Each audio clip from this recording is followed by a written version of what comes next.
The gavel hadn't fallen yet, but everyone in that courtroom already believed they knew how this would end. "Order," Judge Harlan Reyes said quietly, though the room was already still. At the defense table sat a man named Daniel Cole, a mechanic with grease still stained into the creases of his knuckles, a bruise darkening under his left eye from a fight he swore he never started. The prosecution said he had a temper. The prosecution said he'd hurt someone. And the evidence, laid out in neat manila folders, seemed to agree. Daniel didn't argue. He just stared at the table like a man who had already accepted his sentence. Then a small voice cut through the silence. Wait, every head turned.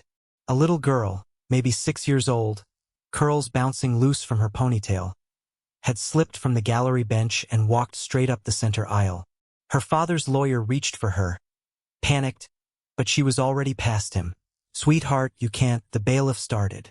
"I have to show him something," she said, looking up at Judge Reyes with the kind of certainty only children have, the kind that hasn't yet learned that grown-ups don't always listen.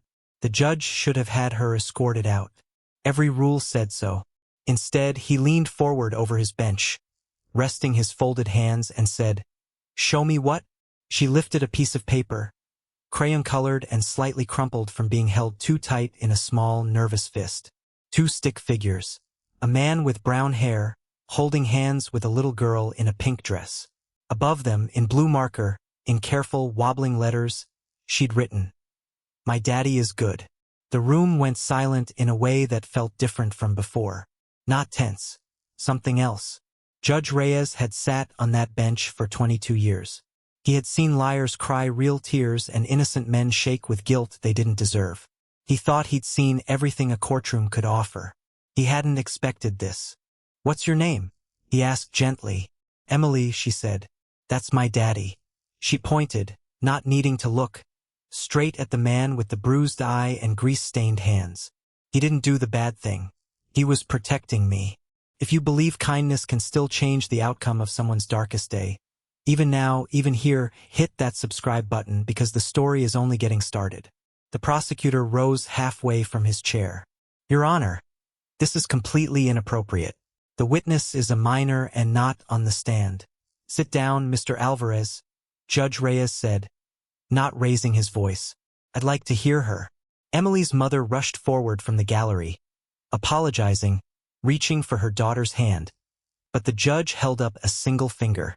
"It's all right," he said. "Let her stay a moment." He looked back at Emily. "Tell me what happened that night." She swallowed hard, glancing at her father, who was now staring at her like she was the only light left in a room that had gone dark around him. "We were at the park," Emily said. "A man grabbed my backpack. He said bad things. My daddy told him to stop. The man pushed Daddy first. He just wanted the man to let go of me." Her small hand tightened around the drawing. "The police only talked to the man who got hurt. Nobody asked me." The courtroom shifted. Somewhere behind Daniel, a woman gasped softly. The story the prosecution had built, that Daniel Cole struck first, unprovoked, a dangerous man with a short fuse, had a hole in it nobody had bothered to look for. A 6-year-old hole standing right in front of the bench, holding evidence drawn in crayon. "Your Honor," the defense attorney finally found his voice.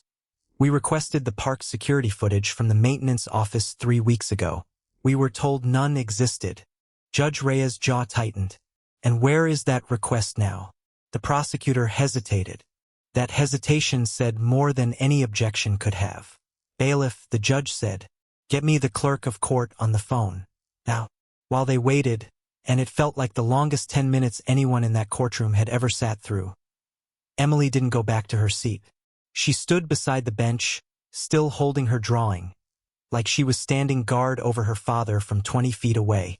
Because here's the thing nobody in that room knew yet, the thing that was about to turn everything upside down. The footage existed. It had existed the whole time. A parks employee named Walt Higgins, a retired janitor who'd taken the maintenance job to fill his lonely afternoons, had saved it out of instinct, because 3 years earlier, Daniel Cole had spent a whole Saturday, unasked and unpaid, helping Walt fix the transmission on his failing old truck so he could get to his wife's chemotherapy appointments on time. Daniel never mentioned it to anyone. Walt never forgot it. When the police first asked about footage, Walt had panicked, worried he'd get blamed for a broken camera system, and said there was nothing. But when he heard, through a cousin who worked at the courthouse, that the mechanic who fixed his truck for free was about to go to prison, something in him couldn't stay quiet. He walked into the courthouse that very morning with a flash drive in his coat pocket. This is the moment the whole case has been building toward, the moment you won't want to miss. The clerk patched Walt through just as the judge was preparing to recess. 15 minutes later, the footage played on a small screen wheeled into the courtroom. Grainy, but unmistakable. The stranger grabbing Emily's backpack. The shove. Daniel's arms raised only to shield his daughter, not to attack. The prosecutor's case collapsed in real time, silently, on a screen no bigger than a laptop. Judge Reyes looked at Daniel for a long moment before he spoke. "Mr. Cole," he said, "this court owes you an apology it can't fully give in words." Charges dismissed. The room exhaled all at once. Daniel dropped his head into his hands, shoulders shaking, and Emily ran to him before anyone could stop her, drawing still clutched in her fist as she wrapped her arms around his neck. "I told them," she whispered. "I told them you were good." Judge Reyes watched them for a moment, something unreadable crossing his face. Maybe memory, maybe grief, maybe hope. Then he said quietly, almost to himself, "Sometimes the smallest voice in the room is the only one telling the truth." If this story reminded you that kindness never really disappears, it just waits for the right moment to come back. Subscribe for more true-to-life, emotional stories like this one. There's always another story waiting to remind you why hope is worth holding on to.